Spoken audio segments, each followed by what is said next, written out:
Hi, it's Maggie the Irish Gypsy here to bring you your May 2020 general readings. We are looking at the first half of May from the 1st through the 15th. Welcome, everyone.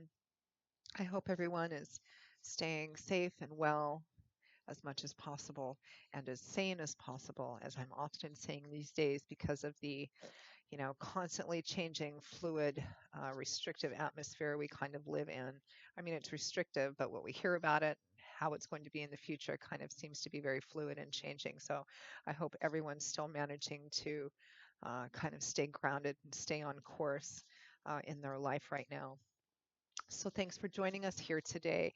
This reading is for the Earth sign of Taurus, our beloved bulls, for the first 2 weeks of May. That's Taurus Sun, Moon, Rising, if your Venus is in Taurus, or if you're cross watching for a Taurian.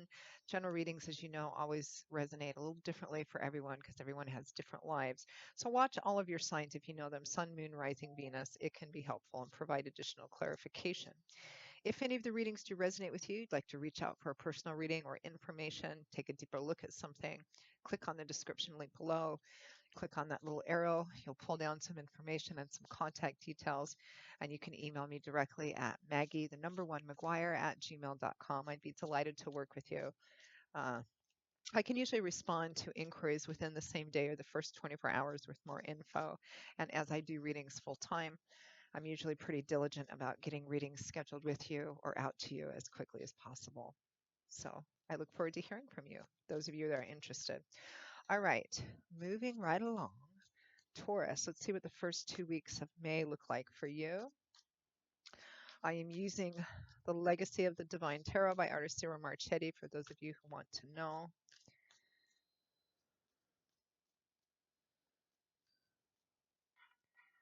Taurus.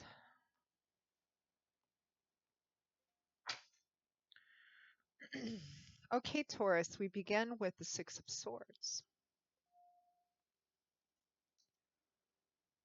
followed by the Devil. We have the Two of Wands,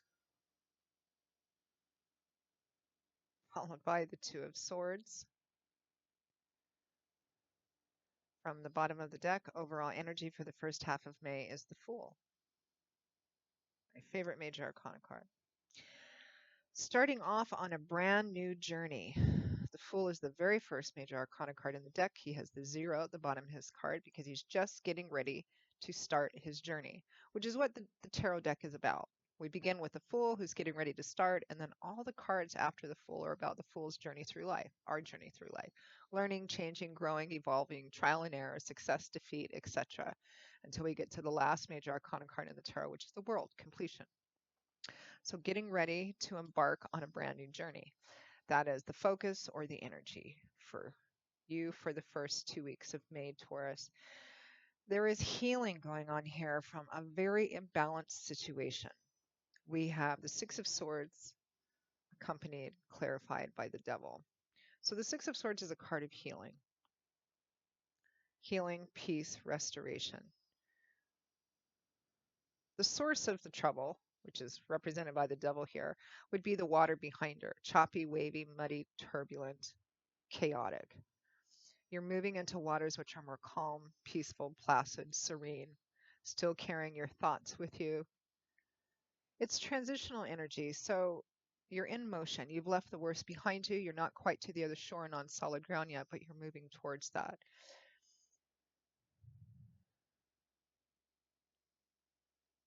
And healing, particularly if it's in the early stages of healing, can be painful because healing means that you're coming from some kind of hurt or pain or chaos. And because sometimes in the early stages, we have bad days, we have good days, but over time, the further away you get from the source of the pain, um, the better it gets. So Taurus, for the first half of May, there's this healing energy and healing from or slowly but surely moving away from a lot of imbalance. Some of you, it might actually be physical healing, and it might be you, and it might be somebody very close to you whose life you are very involved in too. It might be physical healing. It might be physical healing, and I mean, I hope to God it's not, the COVID-19. All healing prayers to you if it is. Well, healing prayers anyway, right? But what you're healing from is represented by the devil here.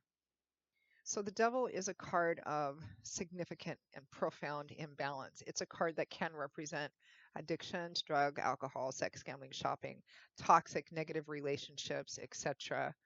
Um, this can also, I mean, fundamentally, the devil represents temptations and vices, obsessive energy, the things that we return to and obsess over that are unhealthy for us.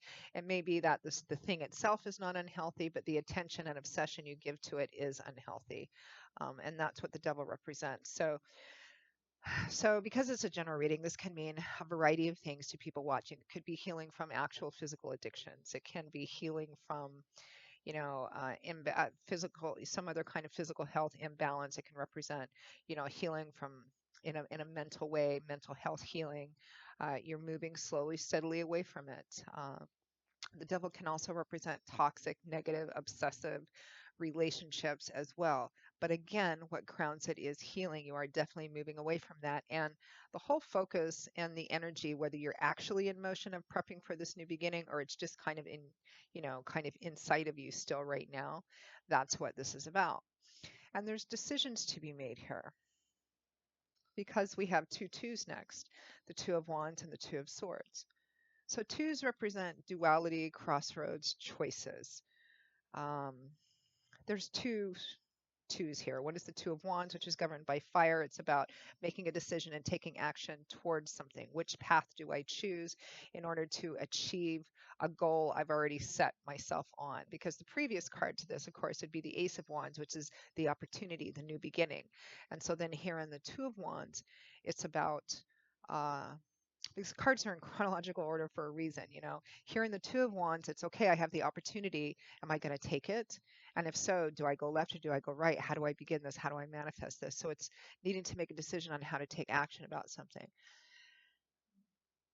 But there might be some reluctance or resistance to actually doing it because with the Two of Wands, clarifying it is the Two of Swords, which is the Two of Air, the Two of Thoughts. Air energy, the Suit of Swords is all about what's in our head, belief systems, ideologies, words, truth, communication. The Two of Swords is about feeling stuck. The Two of Swords can also represent that there is something that you have already seen, but you want to remain blind to. There's a reluctance and a resistance to look at something, to deal with something that's right in front of you, and to make a decision on it because it would require action and perhaps seeing a truth that you don't want to see. Again, in the previous card to this, it would be the Ace of Swords, which is the epiphany, seeing something for it's the truth and the reality of what it is, which provides you with an opportunity to create a healthier reality. And then we have the Two of Swords here, which is a card that says, no, I don't want to look at that. I mean, if I don't acknowledge the 800-pound gorilla in my living room, then I don't really have to deal with it. I don't have to do anything about it. So there's something which needs to be kind of looked at and action needs to be taken here. So for many of you, this might just be kind of internal action. It feels like a lot of you are in this kind of mental internal process here. Something has happened.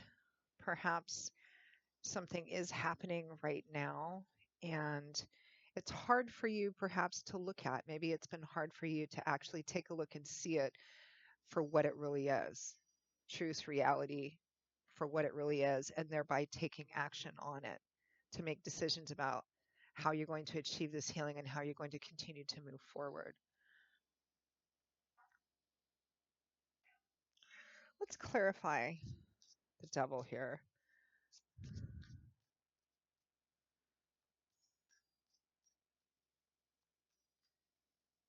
Okay. Oh, the Ten of Swords, betrayal, stabbed in the back, thrown under the bus. A deep sense of betrayal, but it's at an end. We have a 10 here. 10s represent cycle completion or coming full circle. So a deep disappointment, a betrayal. Um, that's what the devil represents. And this could be something someone did to you, Taurus. Someone betrayed you. Maybe because it's clarifying the devil, maybe you were betrayed because of somebody else's obsession or negative, or their addictions, their negative toxic behavior, and you were betrayed by that. And that's what you're you're trying to heal from or wanting to heal from. Um, Perhaps for some of you, it was you that did the betraying too, and you're trying to kind of heal from that. Perhaps, either you or someone you know betrayed somebody because of, it could be because of literal addiction, it could be because of negative toxic relationships, obsessive energy, mental health issues. Um, there's healing, there's the desire for healing, but some decisions need to be made here. Something needs to be looked at, and if it has been looked at, then action needs to be taken on this so that you can fully achieve this healing, fully have this full. The Six of Swords represent that healing has already begun. And healing can begin just by seeing something for the truth of what it is. That's where the opportunity to begin your healing begins. It can be difficult. Sometimes we want to put that blindfold back on so that we don't have to deal with it. But it needs to be so that you can actually begin this new journey. So let's pull some advice and guidance cards for you on how best Taurus can navigate through this energy, at least through the first half of May. Kind of an intense reading, but it feels kind of necessary too.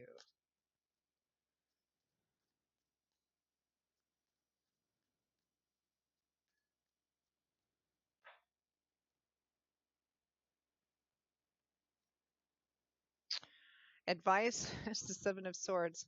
I I fondly refer to this as my sneaky thief card. Sometimes it can be negative, sometimes it can be positive. It usually represents deception, concealment, keeping things to yourself. Not necessarily a bad thing. Our thief card sometimes gets a bad rap. We all work off the grid sometimes and conceal things sometimes. It can represent that you have a goal, and in order to achieve that goal, you need to keep your plans to yourself, your ideas, your thoughts, your plans, your action, your course of action to yourself until absolutely necessary in order to achieve that goal. There's nothing wrong with that as long as it doesn't inherently harm yourself or someone else. And here it's being given to you by Spirit as advice. This is about being concealing, being secretive. And right behind it is the Queen of Cups, who's the Queen of Water, the Queen of Emotion. So she's reached the top of her suit because she's a queen. She's grown and matured and evolved beyond the page energy and the night energy. This is someone who's learned how to keep a balanced grasp on her emotions and her intuition. This is somebody who, if I were to describe the Queen of Cups as an actual individual, this is somebody who's very loving, very nurturing, very giving, but she knows where her boundaries are too. She hasn't gotten to be a queen easily, and it was not a short path. So she's reached a point of balance and mastery with her emotions. She's very in touch and in tune with her emotions and other people's, but she doesn't always necessarily wear them on her sleeves either. Her emotions do not control her, it's the other way around, but she embraces them easily. The Queen of Cups, sometimes when the Queen of Cups shows up as advice to Taurus, it's advice to take a step back and take a look at how you really feel about the situation and what your intuition is really telling you. Because the Queen of Cups is also a very spiritually intuitive person. She knows instinctively what she needs to do or what the best thing is to do or say. Uh, but again, there's this kind of air of secrecy or concealment, particularly those of you who are in the process of making a decision, making plans. It looks like the advice is to probably play your cards pretty close to your chest and not reveal too much, if anything at all, if possible, while you're going through this process. And for some of you, it may be that if this is like a toxic work environment, a toxic relationship environment, you know, um, you're trying to get out of a toxic environment or a pattern of bad choices that you yourself make. You're trying to get out of that. um, it's best to just kind of make your plans and take action or create some kind of action plan for yourself. But it might complicate things if you're too verbal or upfront about it. It might be maybe because of the shelter in place, for example, if this is a relationship or a work environment or something that you've decided to get out of. Maybe it's not possible to completely enact that right now, but now is the time to make decisions and make plans. So you want to kind of keep those to yourself until you're at a place where you can actually remove yourself from your environment. It's kind of like being in a toxic relationship. Maybe you're living with someone and you make the decision that you need to leave, but you can't do it for 3 months, but you talk about it, and it makes those 3 months kind of hell because, it can complicate things, or being at work and announcing that you're looking for another job, but you're still kind of in that same work environment, it can make things kind of uncomfortable while you're there. It might be that for some of you too. That might be the reason why your advice is kind of look, kind of keep this under wraps for the time being, but that's what it appears to be. Maybe because of the whole, lockdown and shelter in place and all of that, it's time to plan, to make decisions. But if you can't actually enact that, best to kind of keep it to yourself for the time being. So, Taurus, that is your reading for the first half of May. I hope that you found it helpful and useful. Again, if this reading resonated with you or if any of them do and you'd like to reach out for a personal reading or information, just click on the description link below, hit that little arrow. That'll give you contact details. Email me, of course, Maggie, the number one McGuire at gmail.com. I hope to see all of you back here safe, healthy, and well in 2 weeks for the May 2020 mid-month general readings. Until then, as always, much love and joy and peace to you. Take care. Bye-bye.